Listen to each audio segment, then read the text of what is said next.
This is just an addendum to the previous video. Most people wouldn't notice or care, but little things bother me. And since the video is already up and I did all the editing, I'm just gonna do this quick update. I readjusted the background and character. I turned the character down a little bit and turned that to black.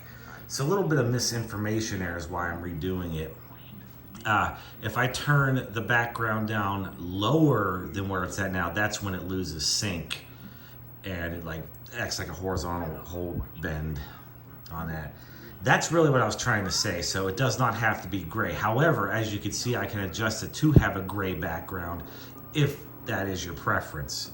But that's why I had to do this little update here, which is also linked to the original video. This little things like that bother me. So here's a close-up of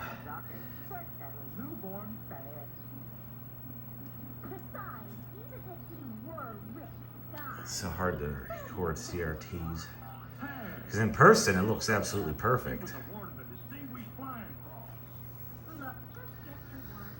So yeah, that's all. Just a quick addendum to the original video so you can see what it looks like with a black background.